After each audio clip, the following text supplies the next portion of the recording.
So welcome, good afternoon, everyone. And thank you for joining us for this MEFA Institute webinar for counselors to help you understand and help your students with their immigration concerns during post-secondary planning. And we are so happy to have Andrea Keenan with us this afternoon, and I'll let her tell you more about herself and introduce herself to you. But I think this will be a very informative webinar, and hopefully it helps you help your students. I will just say a couple of things about logistics. I am recording this webinar so I can email it to all of you tomorrow. And we can also send the slides so you will have them. And I want to call your attention to the fact that we are going to do, Andrea is going to present some other webinars on this topic for students and for families. She's going to present this topic in English to students on October 5th, and she's going to present this on November 4th in Spanish for students and families as well. So you can always go to mefa.org/events and see the listing of all of our webinars and share so that your students and your families can take advantage of that. Lastly, if you'd like to ask any questions on this webinar, I'll encourage you to ask them in the Q&A section, and I can keep track of that and ask them out loud of Andrea. And I think with that, Andrea, I'm going to turn it over to you. Thank you so much, Julie. Is my volume okay? Can you hear me? Great. It's great. Great. Welcome, everyone. I agree with what Julie said. Please ask as many questions as pop into your head in the Q&A. I'll pause after every section to be able to review those questions sort of as they're coming up at the end of every section. I'm so pleased to be here. We've got about an hour together, and so I hope that it's sort of worth your while. Like Julie said, my name is Andrea Keenan. Recently changed my last name to Keenan. It used to be Navarro, if maybe you've heard of that name when it comes to these presentations or this topic. I'm so pleased to be here. Let's start with just a little bit of an agenda. I do have two screens going as well. So if I peer over to this side, I do have some notes. So that's kind of what I'm looking at there, so you don't get confused. So I'm going to talk about myself a little bit, just for a few minutes so that you know who I am, what I'm all about. And then I'm going to launch into counseling best practices for about half an hour. And then we're going to turn our attention to what I'm calling our tactical guidebook for about 20 minutes. I did leave a little time for Q&A at the end, but since we're kind of going to be taking questions throughout, we might eat into this time a little bit. I want to preface this with this presentation is for all levels of experience. With that being said, if you're joining one of my trainings for the first time, welcome. This is going to feel hopefully jam-packed with information. I want you to be able to absorb it all, but just know that I'm always a resource for you in case you're like me and need a little time to process, unpack, but then you want to maybe reach out afterwards. And then if you have been to any of my past trainings, or just so you know, I normally start with the basics of statuses, financial aid details, kind of the nitty-gritty of like college admissions policies. That is so important. And yet, that information is available via other resources, right? This topic has been kind of on the public sort of sphere, the public eye for about a decade now, much more than it used to be, for example, when I was an immigrant student back in the 90s or early 2000s. And so what I used to do is do that for about 30, 40 minutes, and then quickly touch upon counseling best practices. But by the time I would get there, it would kind of feel a little rushed. And that's really the meat of my content because I'm a counselor.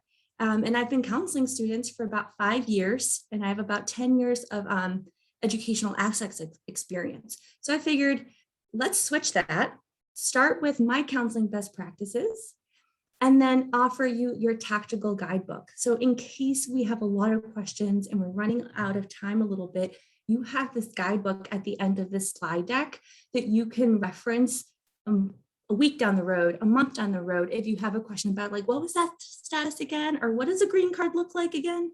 That is all embedded within these slides. But I kind of like don't want to waste our time with that. I'd rather just get to the meat of it first. Please give us your feedback. I'm trying something new today. So let's get going. So excited.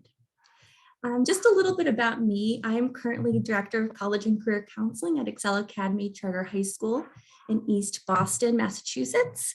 And like I said, I've got about a decade of educational access experience, but I'm currently in my 5th year as a high school counselor.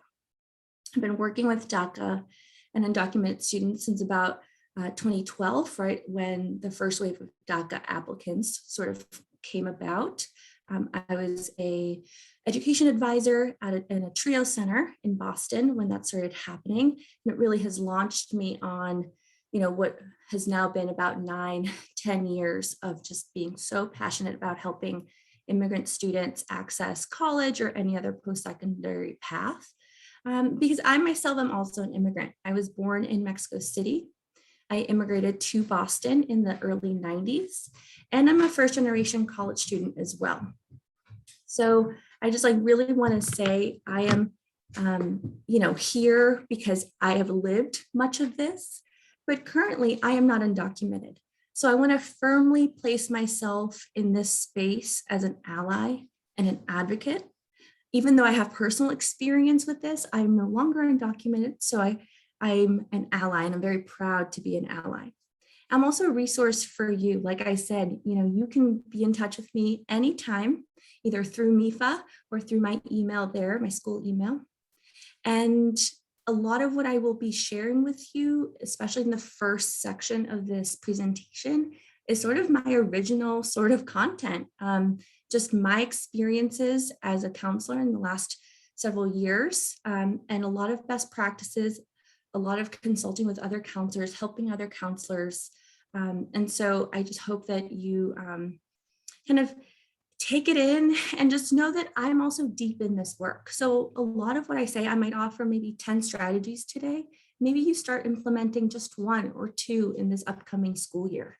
You don't have to, feel like you have to implement every single thing I mentioned today until you're ready to do so. Again, I'm deep in the work. I've been doing this for several years now, so I have embedded my work with all of this. You may be at different levels, but like I said, feel free to reach out, and I can always help you kind of think through your specific scenario, your specific school, and what your students need. All right, here we go, my people. So, counseling best practices. I want us to think of the 4 levels of our work as counselors. And I know you do this, I do this every single day, thinking about my general population of students, just at all the students that I see on my caseload. I'm constantly thinking about the individual, either my students or myself individually. How am I approaching this situation? What story, right, am I telling myself about the situation, to quote the great Brene Brown, or my students? How are they interpreting their situation? So I'm constantly thinking about that. But also asking you very clearly, how will you keep informed? This is a space that is constantly evolving, especially politically. New news is coming out every single week, it seems like, in regards to potential DREAM Acts, DACA, temporary protective status, asylum. It's all changing. So how will you keep informed after this? In the tactical guidebook, as I'm calling it, section of the slide deck, I sort of cite several resources that I tend to keep bookmarked so that I can also keep abreast of the most recent developments. So I'm happy, hopefully we get to that point in the slide deck, but if not, it's all in there. B, I know we're constantly thinking about the counselor-student family relationship, either that dyad or that triad. And so I hope to offer you some best practices for working with undocumented students or undocumented families. But then there's also the team level. So coordinating support within your counseling office, right? I'm in an office of 3. Pretty lucky. There are some counseling offices that are 1 strong. There are some counseling offices that have 6 or 7 individuals, but some level of coordination in this work with undocumented students is pivotal. It might seem obvious, but it is something that I think is pretty novel in this space of working with undocumented students. So we'll touch upon a little bit of that as well. And then finally, what's our role as counselors within our organization or school, / what is our school and organization doing, to kind of align with what you are doing in your counseling office or in your personal practice or in your team's practice with undocumented students. So hope to touch upon these 4 levels, mostly B, C, and D in the counseling best practices.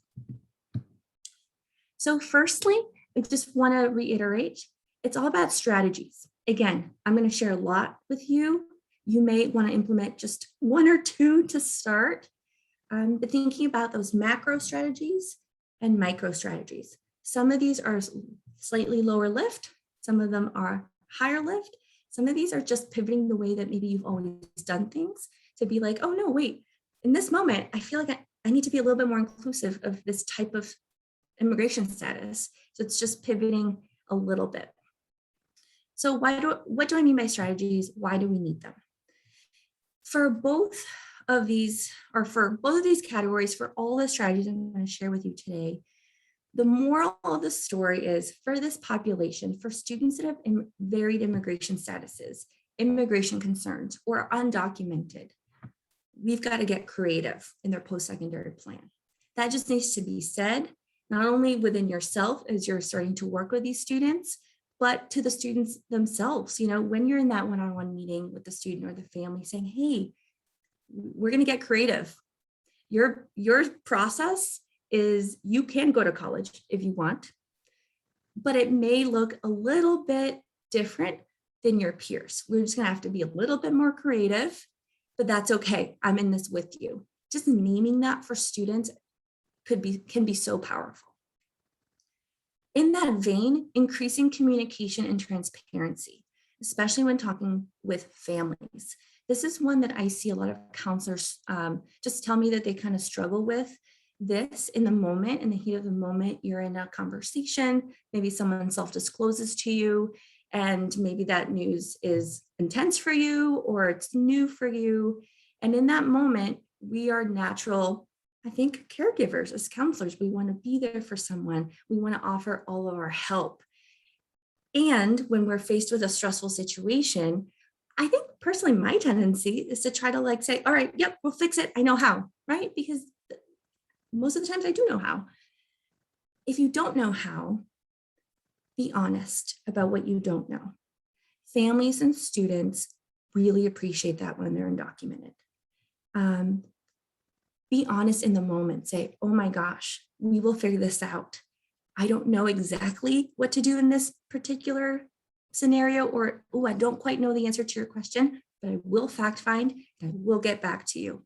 And that can be so much more impactful as your relationship building with an undocumented student than saying, I think I know, let's try this, and maybe not being sure, or maybe or then you go fact find, but then you contradict yourself a little bit and you're kind of backtracking a little. Students can see that. And undocumented students are constantly fighting to just survive in this country. If they don't have a status, most likely they're constantly thinking, how am I going to get a status? Am I going to be able to go to college? Even though my counselor is telling me I can go to college, is it going to be possible? I hear from my neighbors, I hear from my friends that it's not possible, or maybe I can get in, but how am I going to pay for it? They're constantly defending instead of thriving. And so trust is huge. If they feel like they can trust you and you've upheld that trust, that's probably one of your best tools in your toolkit when working with this population. So I want to address a strategy that is often framed to me as a question from counselors when I've presented this at several conferences or even just in different high schools. Can counselors keep a list of students? So that they remember who is undocumented or not. Naturally, as counselors or as administrators in a school, or people that work in different nonprofits or organizations, privacy is so key. We wouldn't share sensitive student information generally, right? And we shouldn't, for good reason. But for this population in particular, I feel like we've almost been trained, myself at first, to be secretive about talking about undocumented students. It's kind of it's like a reflex, right? We don't want to overshare. This is someone's immigration status. So best to err on the side of being secretive than oversharing. And I'm with you on that. Protecting our students' safety is paramount, especially if their status is linked to their name. That is a big no-no. But sometimes that overcompensation can lead to a little bit of fear among counselors, especially newer counselors, about discussing undocumented students freely and safely. My idea is that, yes, safety is paramount, but it's important at the same token to get a good grasp of who in your school, who in your caseload may have immigration concerns. If there is knowledge in your school that adults are holding about certain students, it can be very beneficial for an 11th or 12th grade counselor to fact find a little bit, to kind of understand maybe some students have already self-disclosed. So that way you're not starting from zero. So my first piece of advice, especially if you're working with juniors or seniors, is to connect with 9th or 10th grade counselors. Is there anything that you need to know? Have things come up already? And then secondly, figure out a system that is 100% safe, but also easy to use for all the counselors and only counselors. So for example, the real danger here is keeping a list somewhere that is labeled immigration statuses, that has a list of first names and last names tied to an immigration status. That is the biggest do not do that. But if you think about it, if you have a list, now I'm not totally advocating that, but if you have a list called interns, student interns for school year 2021, 2022, and it's just first names, that's it. No last names, no immigration status, but it's some sort of way that you can start to get a grasp on who you're working with in your caseload. That is a safe way to do it. So if you're gonna usually I say don't keep lists anywhere, but if you're gonna keep a list, do it safely. And that's a safe way to do it. That's sort of the first piece. The second piece, and this is a strategy that I've only sort of recently started really thinking through and hashing out before sharing with other counselors, but it's what I call a counselor calibration meeting. Now, some of you may have caseloads in the hundreds. Some of you may have caseloads that are smaller than that. And so this calibration meeting can take different scales, right? It can be kind of a small scale thing or a large scale thing. But this is an example of a really important, powerful macro strategy, because you would implement this alongside your other counselors, and I've seen it work really well.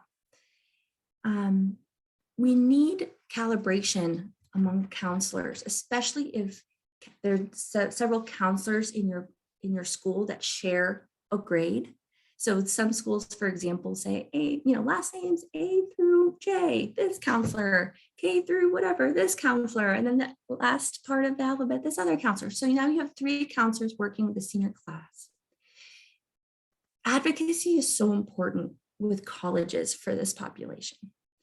And so something I've noticed is if counseling departments don't have a counselor calibration meeting at some point during the year, you might have 2 counselors sort of advocating for a lot of money, potentially, for 2 of their students to the same college. And if they're not talking, if those counselors aren't talking to each other and calibrating and being really strategic, either both students will lose out, or one student will get the advocacy or will get the outcome of the advocacy and the other one won't. but maybe the student that didn't was the one that really needed it because that was their only option. Maybe the student that ended up getting it actually had other options. So you can see how resource sharing and allocation is so important with this population, especially for four-year colleges. A lot of counselors, we already do advocacy with colleges, right? We call up a college and say, hey, what feedback do you have for applicants? Or hey, what sort of merit money are you giving students this year? You know, some colleges are known for being very undocumented friendly. I might have a more targeted conversation with a representative from the college and say, hey, you know, what is your financial aid looking like this year for undocumented students? Are they able to get a lot of merit money this year? And I don't know, the college might say, listen, you know, this year we're only I think we have enough money for about 5 undocumented students this year. Do you have anyone that could, you know, be good for us? And I might say, hey, actually, yes. You know, that advocacy takes 5 minutes in a phone call or something, and that could be a game changer for an undocumented student. So if I'm spending that amount of time doing that type of advocacy for one student, I want to make sure that it counts and it's going to be used by the student, which is why that calibration meeting is so important.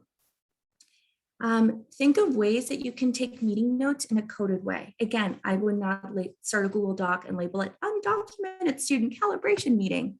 You know, I would name it something like, I don't know, spring roll call. I don't know.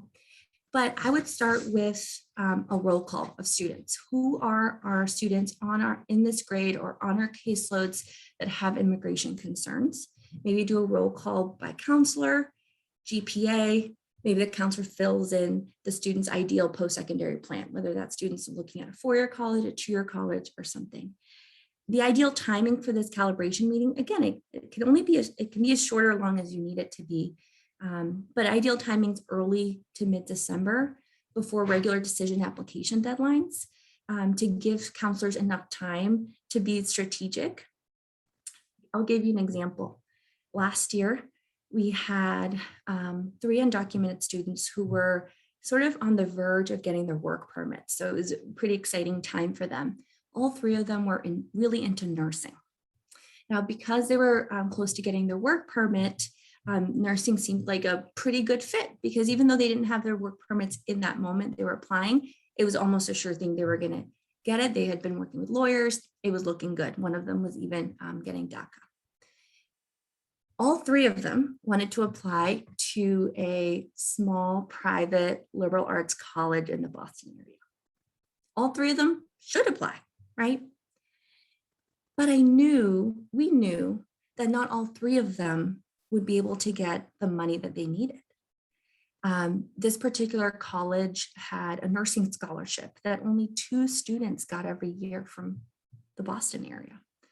So we would be doing them a disservice if we on the counselor back end didn't do a little bit of calibration to say, all right, which of these students, right, could actually get in, could like actually get the scholarship.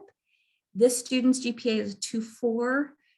This college usually accepts 3 2s. So maybe I'm going to have a really honest conversation with the student, say, hey, you can still apply. It's going to be hard to get in. Let's consider other options and kind of steer them toward a bigger pool. What ended up happening is we had a counselor calibration meeting. We discovered that out of the 3 counselors, we each had one of those undocumented students that wanted to go into nursing. We talked about it. We said, all right, well, I know, for example, my student has a lot of other options and she's really open to doing a 2-year community college. And then my other colleague said, listen, my student, this is like her dream school. She's already gone to visit. She's really into it. And I thought, well, my student isn't that into it. So you should push your student to really go for this scholarship, right? And we allocated resources in that way. We had next steps after the meeting. And then we made a pact. Part of this calibration meeting is to always have a feedback loop or an update loop. So we all kind of dispersed. We went our separate counselor ways, right? We're all so busy, but we made a pact that, you know, if we had updates to our plan, that we would update each other. So we would comment on that Google Doc and say, hey, I actually have an update. The student actually did not end up wanting to apply to this. So it feels like maybe your student should now, you know, and it worked really well. So my advice would be, if you can, get that on the books with your fellow counselors, especially for your four-year college students. I'm going to pause right there and just ask if we have any questions. Nope, we don't have any questions in the Q&A. We do All not, right. so that's great. Thanks. Okay, great. So that's an awesome strategy. I hope that you all use this year. Then I want to go into a little bit of how to talk to students. This section came from actually a presentation I did earlier this summer, and a few of the counselors were like, okay, Andrea, like this all sounds good, but like in the moment, how can I actually talk to an undocumented student? Like that's the piece that no one ever tells us. Yeah, sure, I know that, these statuses can be eligible for federal financial aid. I know that. But as a counselor, what are some tools that I can use, or like sentence starters or verbatim, like quotes that I can like employ as I'm getting more comfortable talking with this population? My first step one, my advice would be to set the scene. Make your office undocu-friendly. What this means is that students are not just going to offer up information about their statuses. They're not necessarily going to ask for help unless they feel that you're someone that they can trust, that is going to do good things with the information they want to share. One of the easiest, most low-lift ways to do that is to make your office undocu-friendly. What I mean by that is just like you would with other super important social movements, a decal, a poster, a sign that says that you stand with DACA or undocumented students, a butterfly. You've noticed I have a lot of butterflies in this presentation. That is a symbol of immigration and migration. Immigration is beautiful. I'm sure you've seen that with the butterfly. Students pick up on that. And if they see that your office is undocu-friendly, they will most likely want to share things with you.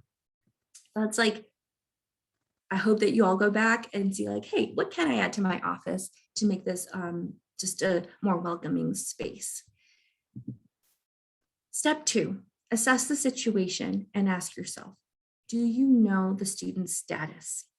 So you might be starting to work with a student, and maybe you have a hunch they're undocumented, or maybe you've asked, other adults in the building, and they're like, yeah, like this thing came up with a student, but we're not sure. A lot of adults in school buildings, organizations that work with students can notice things that come up with students that could potentially tip us off that they have some immigration status concerns.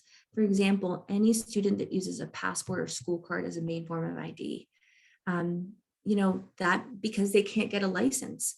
So very, very quickly in high school, you can kind of get a sense of this student seems to be struggling. They seem to be really like, maybe they were really outgoing in ninth and 10th grade, but something happened in 11th grade. They're not going out for jobs. They're not getting their driver's license. I have a hunch, right? A hunch is a good thing. That means that you are available, or you will be available to help that student. But there are some things to look out for. If you don't know their status, but you suspect something, give students and families the chances to tell you. But I want to be so clear, you should never ask a student or family directly what their immigration status is, right? That's illegal, don't do it. But you can make chances so that they can feel comfortable to self-disclose, because as soon as a student self-discloses, it's out in the open, they've shared it, it's off their chest, their anxiety level goes down, and then you can actually help them. So we want self-disclosures to happen. There can be things that you can say. Maybe you're talking about their college list, and or maybe you're in an initial family meeting and you're saying, hey, is there anything else that you might want to share with me that would, about anything in your life, any situation that might help me give you better advice for your life after high school? Often, even just that open-ended question jogs something in students, in my experience. You leave that door open. So even if they don't tell you that in the moment, they know that you're receptive and open. So it might not happen that first time you ask, but it could happen that second or third time you see the student. So that's if you answer no, but if you answer yes, then ask yourself, how did you find out about their status? Now, this is the tricky piece, and this is the sort of time consuming piece, but it's worth it. Did they share your status with you directly? If yes, you're good. Like, keep talking to them about it. They told you first, they trusted you, run with it. It's out in the open. But then the second sort of follow-up piece is that they give you permission to share it with others. Now, this piece is really critical. I talk to the teachers in my school about this all the time. We have to honor their privacy. We have to honor their trust in us. So always ask after a student self-discloses to you, hey, like, thank you so much for sharing this with me. Like, thank you for trusting me in this. You know, I know a fair amount about how to help undocumented students go apply to college. But in case I need help or in case I need to like troubleshoot something, would it be okay if I shared what you just shared with me with my colleague, Miss whatever, or Mr. whatever? He's also really experienced and could help us, you know, think through some things down the road. Would that be okay? And 9 times out of 10, the student will say, yeah, actually, yeah, it's okay, Ms. Keenan, you can do that. If in the moment that doesn't feel right, a student self-disclosing to you, you just want to run with it and start helping them, loop back with it. Don't fear coming back to the subject. Like I said, honesty, communication is key. Hey, so remember when you shared that, you know, with me, your immigration status? Again, like, thank you so much. I'm so honored that you like just trusted me with that. But I did want to ask you, would it be okay? Blah, blah, blah, blah. Right? Don't fear coming back to that. Students appreciate it. Now, if you know their immigration status, but didn't hear about it from them, from the student directly, like you heard about it from their 9th grade counselor, then unless the student gave that person permission to share that with you, it's as if you didn't know. Again, to protect the students, right? Sort of identity and sense of self. Like if a 9th grade counselor told me, I don't know, John was undocumented, but John didn't know that I knew. And I just go up to John and I'm like, hey, John, so like, I'm your counselor. Hey, what's up? Like, let's, like, I heard you have some immigration concerns. Like that could immediately make the student like clam up, right? And I know this because I'm an immigrant. Like I've had statuses like that's jarring for someone. So simply next time you see the adult, go back to that adult and ask them to ask the student, hey, can I tell Ms. Keenan this? She's going to start working with you next year. It might be useful if she knows about this. Again, 9 times out of 10. Yes, miss. Yeah, thanks for asking me. Yeah, you can. Or if that's too hard, or that adult maybe no longer works in the building, but you still know they're undocumented, just go back to step 1, or go back to this other slide, right? It's as if you didn't know, even though you know. You just want to respect the student. Go back to that. Give the student space, respect, earn their trust, and then leave the door open so that they can self-disclose to you independently. This number 2 here, it may take a little longer, but the payoff is greater because it will make for a stronger counselor-student dynamic. And then once you have sort of teased apart the status piece, make space in your calendar to have as many check-ins with these students as possible. Again, easier said than done, I know. But for me, it's as often as I can, even just 2 minutes in the hallway, right? If I see them in the hallway, make eye contact. I see you. Hey, when are you coming to my office? Okay, cool. Let's talk. You know, and even those like quick touch points go a long way. Clear, concise, warm communication. Again, these are best practices for all students, but I cannot stress enough how sort of fragile that trust piece is with this population. Okay, I think that is it. Okay, and then finally, tough conversations. So this is one, again, that came out of another counselor training I did. Counselors were having a really tough time bridging probably one of the toughest conversations you can have as a counselor to undocumented students, which is the conversation about them not qualifying for federal aid. Now, if you are unsure about what statuses qualify for federal aid and which don't, that is all in the slide in the guidebook section. The most common sort of confusion I see that I myself was confused with is, for example, students that have work permits but don't have green cards. a student might interpret the work permit as like, I'm a social, I'm good, right, for federal aid. But you know that a work permit might mean they have temporary protected status, DACA, all of this, we'll go over this, and they're not eligible for federal aid. And that is a really gut-wrenching conversation. So in those moments, reiterate to them, hey, you're missing out on the federal aid. Yes, technically that could be up to about $12,000. That's a big chunk of money, but it's not the only type of money you can get, right? The Stafford loan, sure. Pell Grant, yes, important, but I will help you find institutional aid, and I will help you find other private scholarships. Take your student through your thought process. Think through scenarios with the student. Again, going back to that being creative piece. Say, hey, I noticed you have a lot of really, really expensive private colleges on your list. I love that you're like thinking about these. Let me take a look at your list and let me see, like, let me highlight the ones that I know will be more affordable for you. Because some colleges are known for being more friendly with their money to undocumented students than others, right? Like that's something that you would think about in your head, but you got to say it to the student. And again, that can go a long way because you know that sometimes what students want and what they feel and what they see that their peers are doing can't apply to them.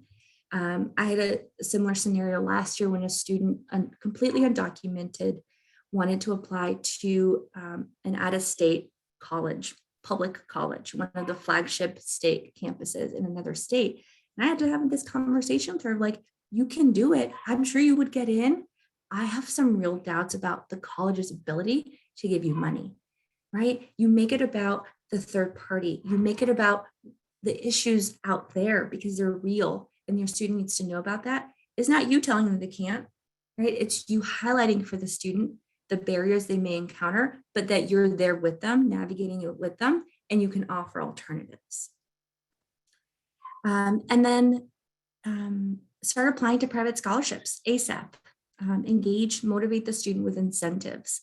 I had an undocumented student a few years ago who was like really on it, but just was having some like friend issues and family issues. And I could tell her motivation was just waning in general, not because of her status, but due to other things.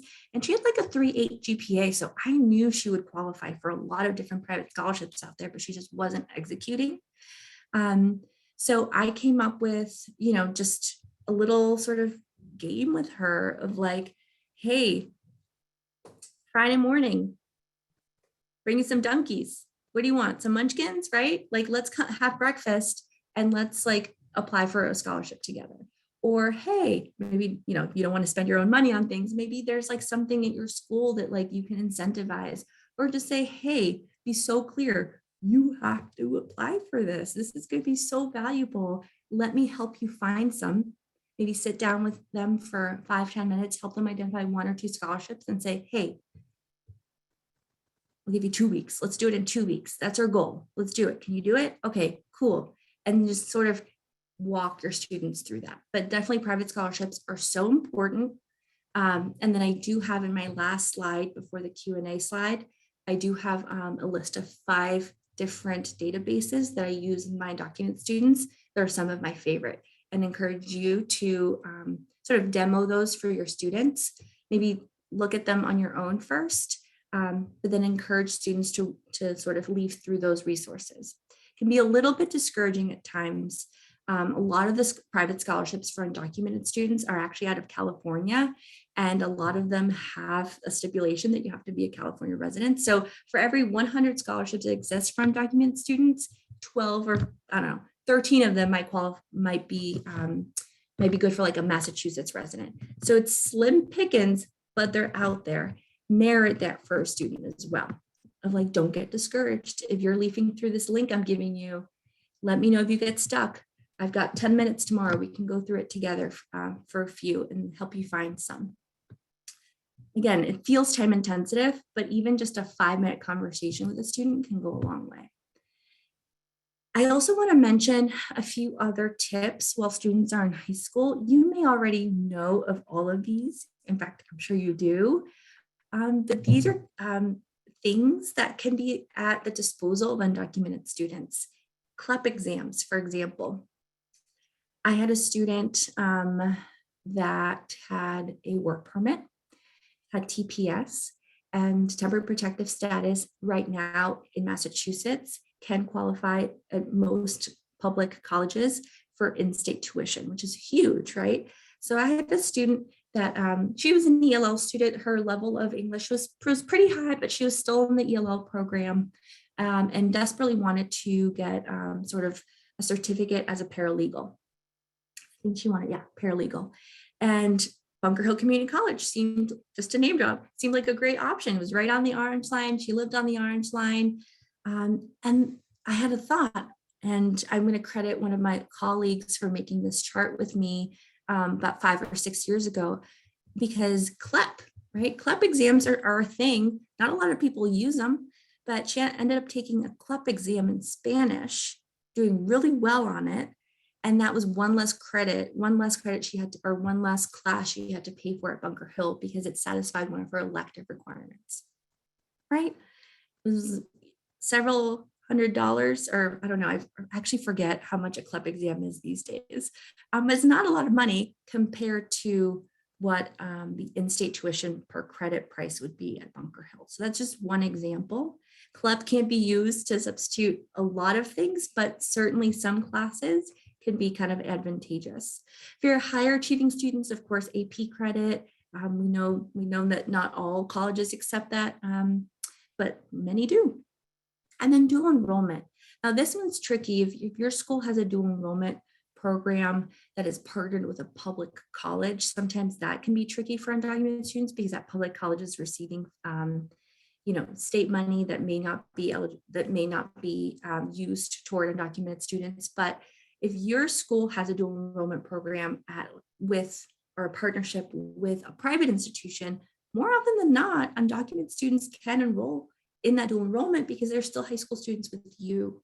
And that is a great way for students to also take advantage of taking 1 or 2 college classes that can, go a long way. It can save them a few $1,000s when they finally graduate and enroll in that post-secondary plan. All right, how are we doing on time? Okay. I just want to give you some quick specifics, just some odds and ends that I hope will be helpful. These are just some of my general tips, depending on the type of student you're counseling. If you have an undocumented student with a GPA of 3.8 or more, I mean, as a counselor, that's GPA-wise, that's the dream, right? They've been working hard in high school. They've got a good GPA. What I've noticed is that sometimes the 3.7s, the 3.8s, 3.9s, though, even while they still have a very competitive GPA, can sort of be on the lower end at a really competitive four-year college, right? And so sometimes we call these our bubble students. They're students that maybe in a pool of 5 students, maybe they're on the lower end of the GPA. They might get overlooked maybe for like a 4.2 student, depending. And so again, this population is very vulnerable in general, regardless of status, when they're like a 3.7, 3.8, 3.9, especially for highly selective colleges, but especially if they're undocumented. So that's when things like, that about the demonstrated interest, essay, the interview, is their application telling their story? I had a student once with a 3.8 GPA apply to a very large, very selective university here in Boston. And she was in a pool with much higher GPAs, but she had a wonderful interview.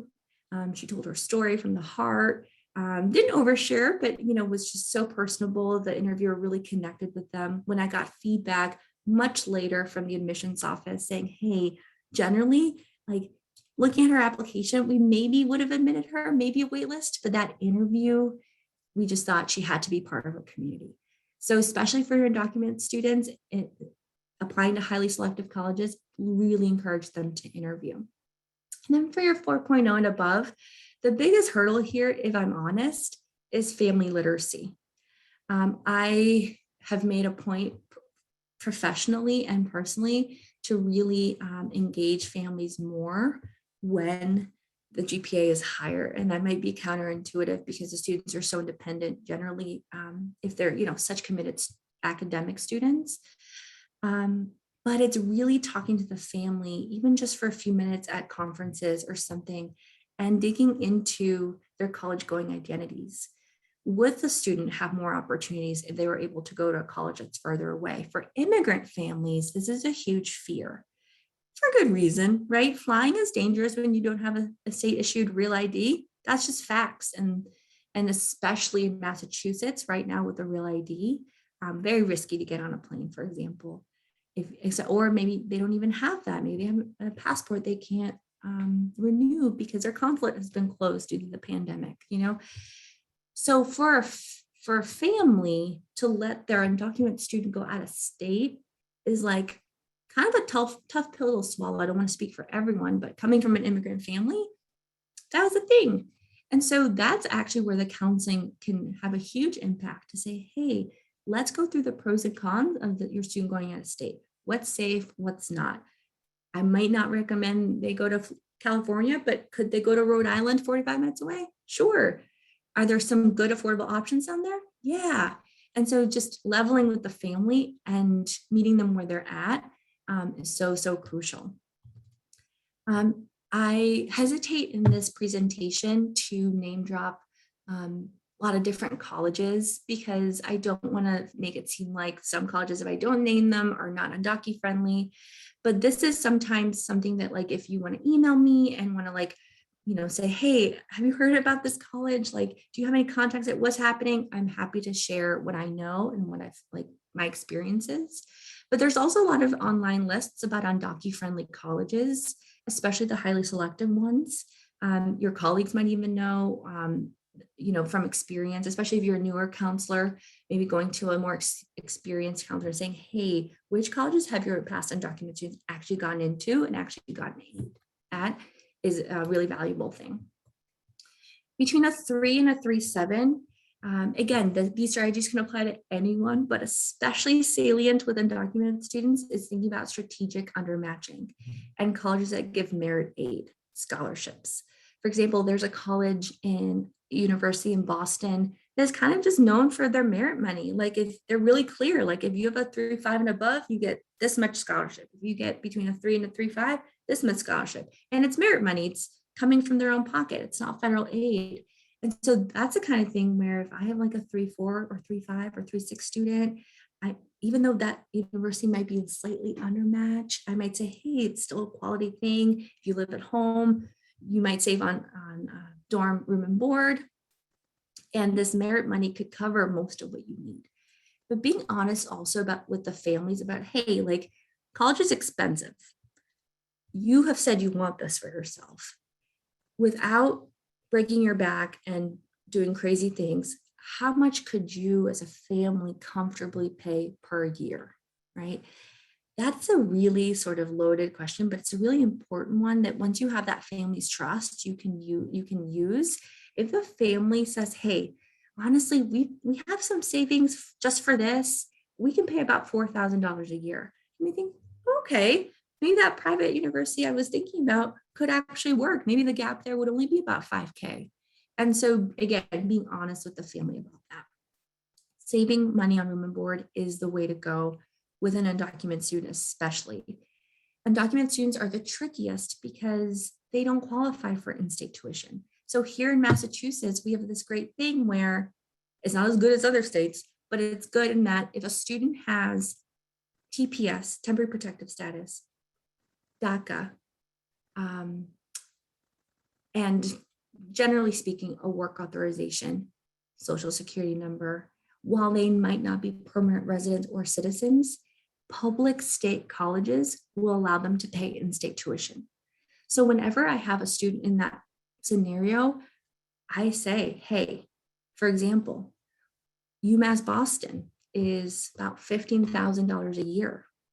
That's really expensive. But if they're telling me they can afford about $10,000 a year, it happens. Not all undocumented families are low income. Then I can say, hey, how can we make up the $5,000? Because that might actually be doable for you. Talking about money earlier is the way to go with these families. And then for below 3.0s that are hesitant about going to college, or hesitant, sorry, about going to college, I'm always thinking about career aspirations. Sometimes they do want to go to college, in which case we should try to make that happen for them and help them. But if they're only hearing they have to go to college because that's just the expectation, but they don't actually really want to, exploring career options with them or 2 or 4 year programs is not wasted time. If a student has a work permit and is career focused, it's so much easier. So if they have DACA, TPS, or maybe asylum pending, they'll have that work permit. Then you can, doors open for you to mention vocational programs, different career or technical programs. I had a student whose family had applied for asylum, but hadn't gotten it yet.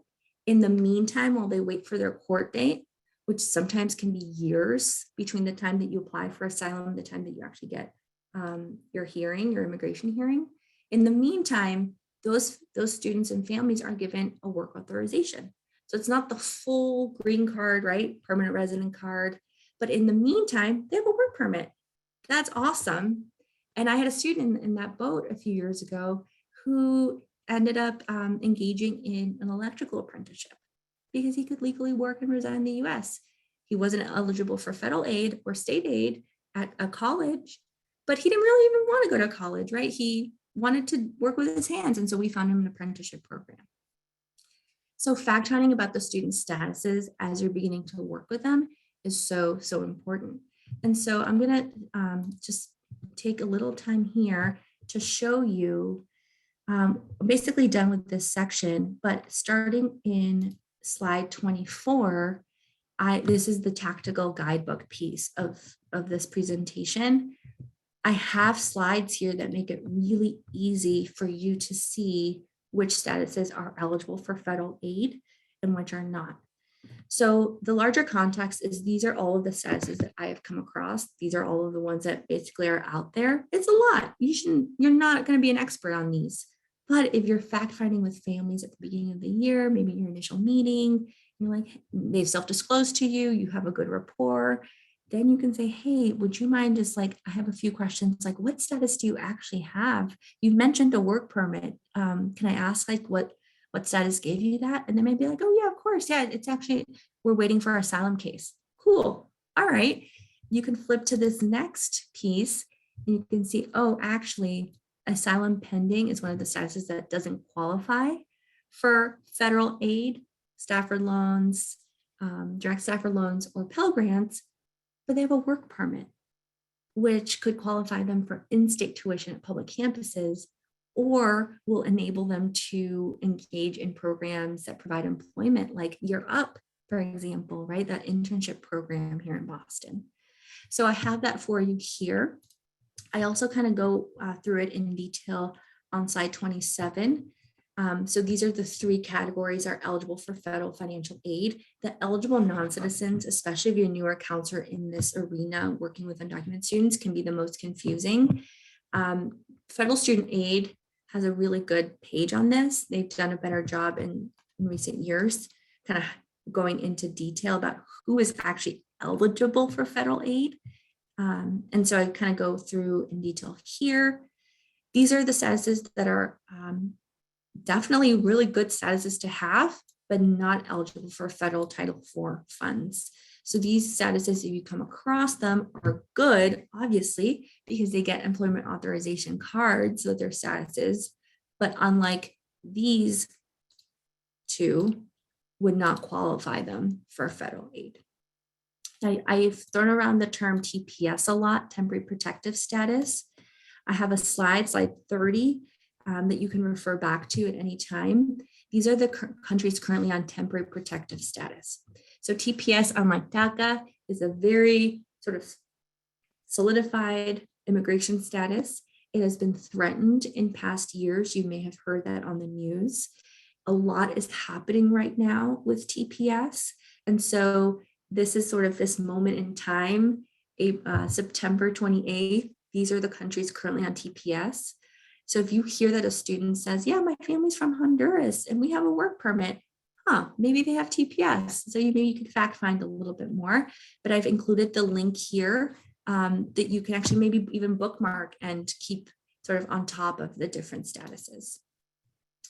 As students are coming in, maybe to fill out financial aid forms, I referenced this confusion earlier between a permanent resident card and employment authorization card. This is one of the tough combos that sometimes we need to have. Here is a slide for you so that you can reference sort of the differences there. Just a reminder that for this next slide, slide 32, Massachusetts gives DACA recipients in-state tuition at public colleges. I know I've said that many times during this presentation, but I have a slide here. If you want to review this later, when it's less information, you just can sit down and review this in your own time. And then I do have just some like general context slides. If you're brand new to this topic and you're like, whoa, you're talking about strategies, but I don't even know what an undocumented person is, or like, I do know, but I want to learn more like the basics. Starting on slide 34, I have several slides that take you through sort of that more grand sort of back to basics context. What is the immigration system like in the US? What is an undocumented individual technically? What are some numbers in the US? Now, these numbers were taken from 2017 or a little bit before that from the Pew Center. This is just, these probably are the lower end of how many immigrants are actually, undocumented immigrants are actually in the US. This slide I'm just gonna pause on for a second, because I think it just really speaks to how important our profession is and our ability to connect with undocumented students. Of the 11.2 million, again, that we know of from this small sort of data analysis the Pew Center did, the 11.2 million undocumented immigrants, you can see, you know, sort of the breakdown, but only 7,000 to 13,000 are actually enrolling in college every year. That makes me really sad. When I first saw these numbers, I said, okay, that's why we matter as counselors working in high schools or in organizations, because we can be the people to say, you can, not only you, but I will help you find money. I will help you navigate this. And so I'm just like so grateful that you're even in this webinar, learning more. You know, I could talk for hours about this stuff. We only had about 55 minutes together now. Just going to finish telling you what else is in your guidebook here. And then I'm going to open it up for any questions in the last like minute or two. And then, yeah, just some barriers faced by undocumented students. These are just more just stereotypes I've heard or things that I've heard that just might be good to be said, that not all fall under the profile of high achieving student. Certainly an undocumented student's lack of status will really define what careers they're able to enter later on. But that's why I think also pointing the students to a legal screening is really, really helpful. And so in your conversations with students, and sort of this will be the last little piece of advice I'll give you, it never goes unnoticed when you say, hey, I don't know if your family, like now that I know your status, now that we're working together, I don't know if your family's currently working with a lawyer, but I have heard of some free reputable resources in Massachusetts that help families sort of fact find if they're eligible for anything or if they have any immigration opportunities to apply for any statuses. Do you want some of that information?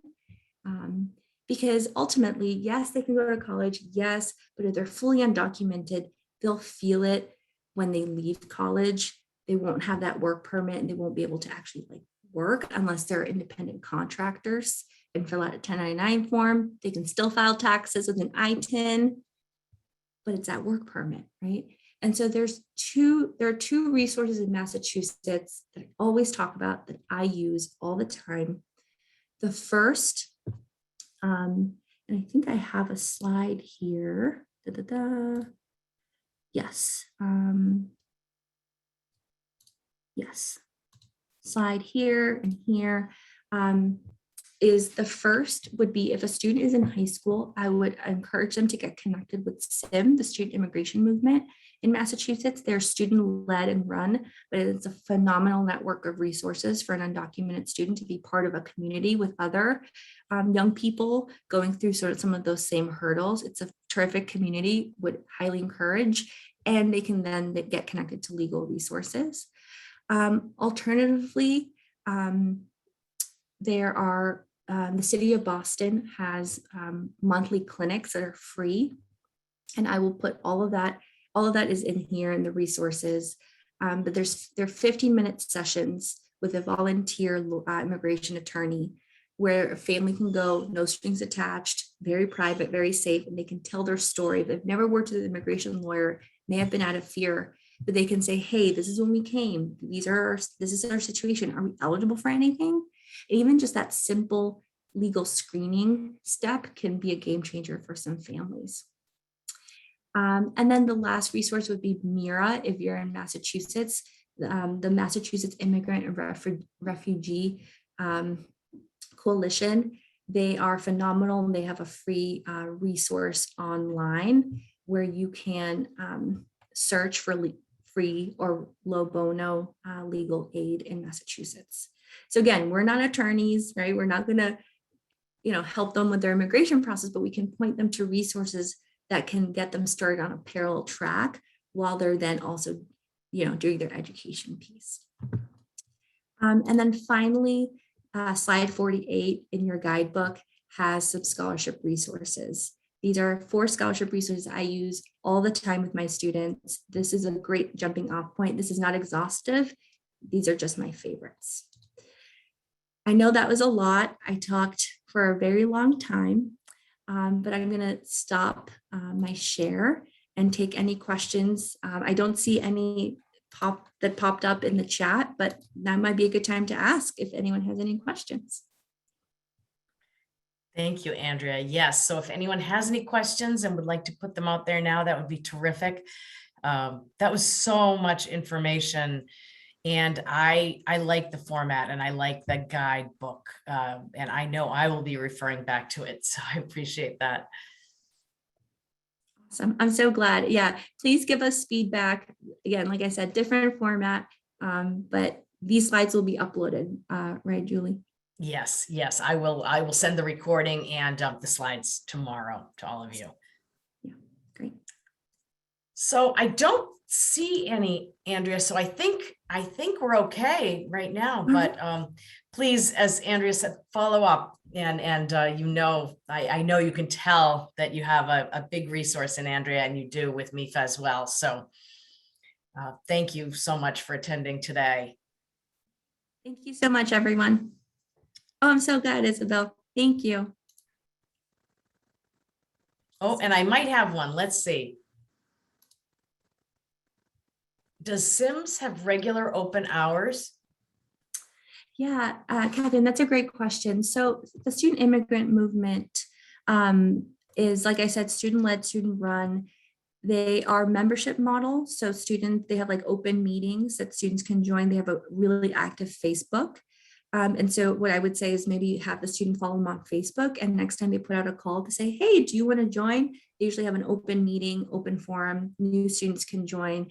Like I said, it's a membership model, so they would have to like become members. But like I said, it's more of a community. So it's not like a official brick and mortar. I mean, they have offices, they have where they meet, but it's not like a nonprofit resource center. It's more of a immigrant community that take care of their own, and once a student is a member, can reap the benefits of that community and the resources inherent to that community. And I know they're always looking for new members. That's wonderful. Well, Great question. thank you so much. And again, Andrea will be presenting this information to students and families as well in English and Spanish. So if you go to mefa.org/events, you can refer your students and families to this as well. Thank you so much. Thank you. Bye, everyone. Bye all.